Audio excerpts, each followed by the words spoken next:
कितनी सुंदर एक कथा आती है कि देवता और असुरों ने मिलकर समुद्र का मंथन किया।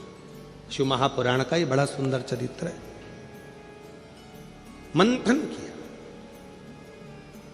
और केवल देवता और असुर मंथन नहीं कर रहे। शिव महापुराण ये भी कहती है कि अपने घर में रहकर कुछ देर रात्रि को जब विश्राम करा करो, विश्राम के समय पर थोड़ी देर विचारों का मंथन भी करा। आज के समय में लोग विचारों का मंथन नहीं करते, मोबाइल का मंथन करते रहते दिन भर बैठ के। रात को सोएंगे, पति अपना मोबाइल पकड़ा है, पत्नी अपना मोबाइल पकड़ी है, बेटे बेटी अपने मोबाइल पकड़े हुए हैं और सोते सोते भी आखिरी में जब बहुत तेज नींद आने लगती है तब मोबाइल तो भी स्विच ऑफ करने से पहले, मतलब नेट बंद करने से पहले भी एक आध बार सोते सोते भी फिर उठा के देख ही लेते। वापिस रख दिया, सो रही है तो भी ध्यान में आया, वापिस देखती हूं मैसेज करा कि नहीं करा, फिर उठाया, फिर देखा, वापिस। अब कहां गया विचारों का मंथन?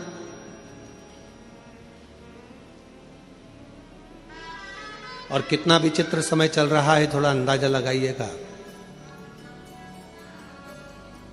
कितना विचित्र समय चल रहा है, जरा अंदाजा लगाइएगा आज का समय कितना विचित्र है। एक भाई बहन यदि अपना फोटो स्टेटस पे लगाते हैं तो उनको लिखना पड़ता है माय सिस्टर, मेरी बहन। बुआ के साथ फोटो लगता है तो लिखना पड़ता है मेरी बुआ जी हैं, आज आई थी उनके साथ फोटो लगाया। चाची जी के साथ मेरी आंटी हैं, उनके साथ फोटो लगाया। क्यों? क्योंकि आज के समय के व्यक्ति की दृष्टि और बुद्धि इतनी विचित्र होती चली जा रही है कि कोई भी अगर मोबाइल पर फोटो दिखता है तो उसकी तुरंत सोच और निगाह बदल जाती है और वो गलत सोचना प्रारंभ कर देता है। मतलब इतनी विचित्र बुद्धि लोगों की हो गई, इतनी विचित्र सोच हो गई। क्या संसार में कोई दूसरे रिश्ते नहीं रहे, कोई संबंध नहीं रहे? शिव महापुराण की कथा कथी है, भगवान देवादिदेव महादेव का चरित्र कथा है। मंथन हुआ, उस मंथन में हलाहल विष निकला।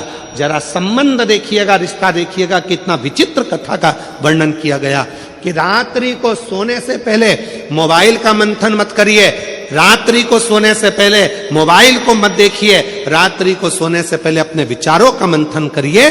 घर में क्या हुआ, बच्चों को कैसे पढ़ाना है, बच्चों की शिक्षा कैसे ग्रहण कराना है, कौन सी कोचिंग कराना है, कौन सी ट्यूशन देना है, कौन सी चिकित्सा कराना है। अगर भगवान ने हमको धन दिया है, पैसा दिया है, हमारे बच्चे अच्छे से पढ़ रहे हैं तो अपने मोहल्ले में, अपनी कॉलोनी में, अपनी सोसाइटी में, अपने नगर में कोई बच्चा पढ़ने में कमजोर है तो उस बच्चे का शिक्षा अपने को कराना है। ये विचार, ये सोच, ये मंथन अपने अंदर होना चाहिए। और हमने पहले भी कहा, आज फिर कहते हैं, 1 रुपए का दान किसी को मत दो, अठन्नी भी किसी को मत दो, अपने पास रखो। कहां लगाना? अपने पड़ोस में, अपने मोहल्ले में कोई बच्चा पढ़ना चाहता है, उसको शिक्षा की जरूरत है और वो पढ़ना चाहता है पर उसके पास में पैसा नहीं है, उस बच्चे की शिक्षा में लगाना प्रारंभ करो। तुम्हारे बेटे की तरह वो भी एक दिन तुम्हारा नाम रोशन करेगा। आप 1 रुपया किसी को मत दीजिए, मत दान करो, मत दो किसी को। तुम्हारे मोहल्ले में, तुम्हारी कॉलोनी में, तुम्हारी सोसाइटी में, तुम्हारे पड़ोस में कोई बीमार पड़ा है, उसके पास में चिकित्सा का पैसा नहीं है, प्रयास करो कि तुम्हारे थोड़े से पैसे से उसका स्वास्थ्य ठीक हो जाए, उसको अच्छी चिकित्सा मिल जाए। भगवान ने यदि आपको लायक बनाया है, भगवान ने अगर आपको गाड़ी का मालिक बनाया है, भगवान ने यदि तुमको गाड़ी दी है, मालिक बनाया है, और मोहल्ले में, पड़ोस में अगर कोई एकदम बीमार पड़ गया, सूचना मिली भैया मेरा बेटा बीमार है, ऑटो नहीं मिल रहा, गाड़ी नहीं मिल रही, भगवान को धन्यवाद देना, आज तूने मेरी गाड़ी को सफल कर दिया, किसी के काम तो आ रही है, किसी की जिंदगी तो सवार रही है। कितना विचित्र जमाना हो गया कि लोगों की सोच बदल गई। कोई पड़ा हुआ है तो पड़े रहने दो, कोई एक्सीडेंट हो गया तो रोड पर तड़प रहा है तो तड़पने दो, किसी के यहाँ आग लग रही है तो मुस्कुरा रहे हो, किसी के यहाँ घात लग रही है तो मुस्कुरा रहे हो, किसी के यहाँ चोरी हो रही है तो मुस्कुरा रहे हो। ये कहां हो गया? ये संसार सागर कैसे जा रहा है? किस गर्त की ओर बढ़ रहा है? विचार करिए। मेरे देवादिदेव महादेव ने, सारे देवताओं ने अमृत पिया, पर मेरे शंकर भगवान ने मंथन में निकला हुआ पूरा विष पी लिया। क्यों?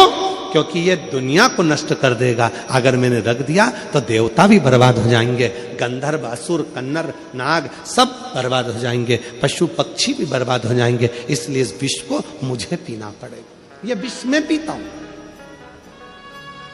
ये मंथन है। इसको मंथन कहते हैं कि मंथन में यह निकला कि विष में पीता हूं। यह विष दुनिया को बर्बाद कर देगा, इस विष को मैं धारण करता हूं। यदि बस्तर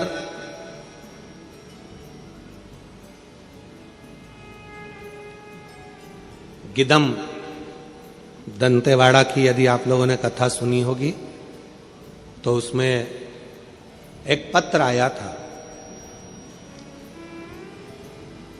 उस पत्र में एक बहन जी ने पत्र लिखा था। उस पत्र में लिखा था कि हमारे दंतेवाड़ा क्षेत्र में, ये नक्सल प्रवाहित क्षेत्र में, जहां पर लोगों के अंदर भय था, वहां पहली बार हर हर महादेव सुनने को मिल रहा है। ये शिव की कृपा। भय मुक्त कब हुए आप? जब आपके भीतर से भय चला गया।